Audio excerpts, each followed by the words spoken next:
في بداية الخمسينات انتشر خبر غريب وعجيب جدا في كل الصحف والمجلات في الوقت ده.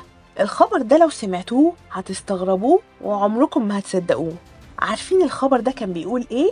تعالوا معايا اقول لكم. الخبر كان بيقول تم إلقاء القبض على راجل شرب نهر النيل. طب ما الراجل اللي شرب نهر النيل ده من الطبيعي انه يشرب من مية نهر النيل، امال هيشرب منين؟ العجيب بقى إن الشرطة استعدت بكل تجهيزاتها الممكنة عشان تقبض على الشخص ده، الشخص اللي شرب نهر النيل. وكمان الخبر العجيب ده كان متصدر كل الصحف والمجلات وقتها.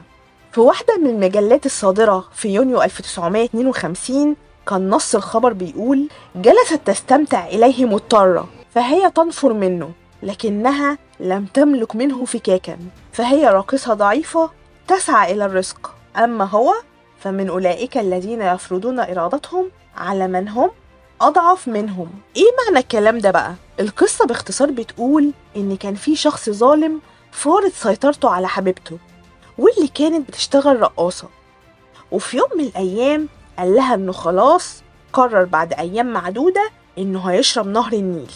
حبيبته ما صدقت وقالت في نفسها: أنا هنتقم منه واخلص منه ومن ظلمه وهبلغ البوليس عنه كمان. وفعلا بلغت البوليس عنه وقالت لهم ان الشخص ده عايز يشرب نهر النيل، وفعلا اترصد البوليس خطوات الشخص ده اللي عايز يشرب النيل وعرفت عنه كل حاجة. وفعلا في مساء يوم من الأيام كان الشخص ده راكب مركب شراعي في النيل، والشخص ده بدأ فعلا في شرب نهر النيل، وفجأة لقى لانش البوليس محاصره وقبض عليه وعلى كل اللي كان معاه وصادروا فعلا نهر النيل.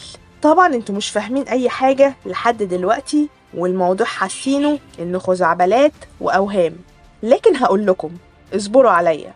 كاتب الخبر في اخر سطر فيه بدأ يكشف عن حقيقة نهر النيل، فقال: ولم يكن النهر سوى اسم بضاعة جديدة من المخدرات واللي أطلق عليها اسم نهر النيل. وطبعا احنا عارفين ان في مصر ولحد دلوقتي انهم بيطلقوا على اصناف المخدرات المختلفة اسماء غريبة، وساعات كمان بتبقى اسماء لفنانين ومشاهير وغيرها وغيرها من العجائب والطرايف بتاعة المصريين. وعموما ربنا يعافينا ويبعد عن مصر واهلها الحاجات الوحشة دي.